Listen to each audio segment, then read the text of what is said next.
Take a look at the Star Wars logo for a second. It's iconic, it's beautiful, it's also subtly wrong. This is the actual Star Wars logo. Early on, it went through quite a few designs, ranging from very weird to plain and boring, and also just slightly off. Near the end of the process, as they were trying to come up with which logo would be the official Star Wars logo, they were deciding between three almost identical designs that were just off by one letter. One of those designs was actually made by a then dying comic book company that you might have heard of. But more on that in a bit. Today's episode is brought to you by the letter W, as in, why are there already spoilers in the comments? Let's just run through the history of the Star Wars logo. Special shout out to the 10th letter of the alphabet. That's the blog, not the actual 10th letter of the alphabet. They have a ton of great information out there. Link in the description below if you want to learn more about the Star Wars logo, but let's get right into it. Now, I'm sure a lot of you guys know this, but the original title for Star Wars was The Star Wars. They eventually dropped the, it's cleaner. But with that came this original decal artwork designed by Ralph McQuarrie. You might actually recognize this. It's been used on a lot of Star Wars stuff, and you might think that the person right here is Luke Skywalker, but it's actually Han Solo, or at least a very early version of what they thought Han Solo would look like. McQuarrie explains, quote, "It was done as a symbol for the film, to go on film cans and letters. George Lucas had one for American Graffiti and wanted one for Star Wars.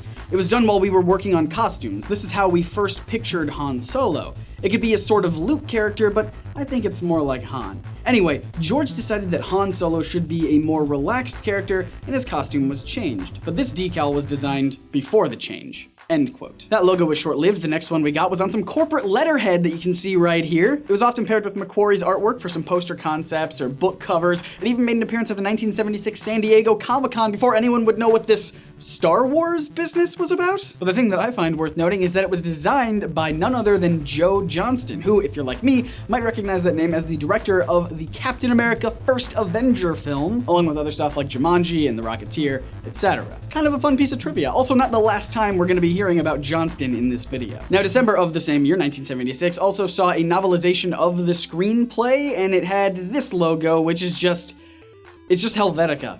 It's real boring. Then we got a storyboard panel by Alex Tavoularis, which showed the logo in 3D, but also importantly introduced the concept of perspective. And this has been said ad nauseum, I'm sure we all know it by now, but George Lucas was inspired by old serials like Flash Gordon and Green Hornet to make Star Wars' famous opening crawl. Title artist Dan Perry wanted to take that concept of a vanishing point and really make it his own in this Star Wars logo that I really love. It was never in the movie, of course. It was only ever used in ads and posters, lots of promotional material, but so good. We'll come back to that one in a bit, but we also have to talk about Suzy Rice. She is the person responsible for most of the Star Wars logo that we know and love today. I say most, you'll see why. Rice has explained her experience working with George Lucas in a 2-part blog post that I will link in the description below. It has a ton of detail in there that I do not have time to get into today, but absolutely is worth a read. Originally, she was only brought on to design a brochure that would be sent to theater owners to promote Star Wars. She met with George Lucas, and famously, he told her that he wanted the Star Wars logo to be, quote, something that is very fascist, end quote. He also said that he wanted it to be very intimidating and rival that of AT&T.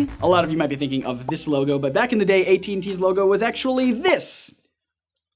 Very intimidating. Nonetheless, the search for a fascist font led Rice to, once again, Helvetica.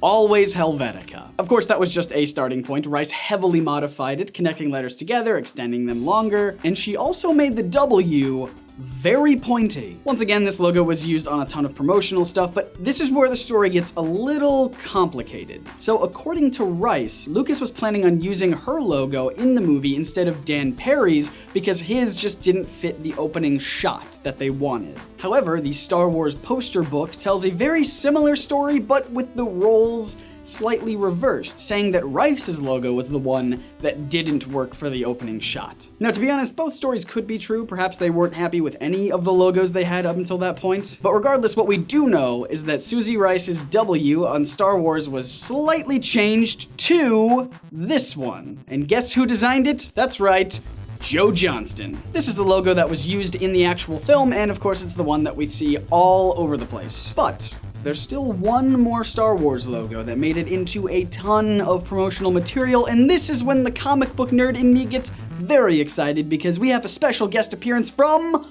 Marvel Comics. So if you missed it last year, we did a whole video about how Marvel Comics was actually saved by Star Wars. Just a quick recap of that video. Marvel was going bankrupt, but thankfully they were signed on to make a Star Wars comic series before the movies even came out. Those comics ended up being the thing that helped Marvel stay afloat. Now, the letterer for those Star Wars comics was Jim Novak, who saw the Star Wars logo and really didn't like it. He said it wasn't very Marvel, so he redid it. Specifically, he didn't like the W, and it's unclear which W he was talking about. It could be Rice's W, it could be Johnston's W, but either way, it had to go. In its place, he created this W. Also, weirdly, he disconnected the letters in Star Wars, which were later reconnected, probably for trademark purposes. Either way, Novak's logo with his very specific W was printed on everything. Calendars, albums, books, sometimes sharing covers with Suzy Rice's Star Wars logo. But in the end, it was Johnston's small revision to Rice's design that became the official Star Wars logo that we know and love today. With, of course, minor variations over the years. There's this thingy, I don't even know what this one is, but it exists. I'd love to know in the comments below, which Star Wars logo is your favorite? Is it the classic one? Is it any of these other ones that we've talked about today? Is it that one that I just pointed out with zero context? And of course, did I miss any logos or designs? I'm positive that I did. Thank you so much to our patrons who supported this video. Their names are in the description down below. If you want your name there, go to patreon.com/NerdSync. And if you want more Star Wars videos, of course you do, check out this entire playlist that we've got. I highly recommend, starting with how Star Wars saved Marvel Comics.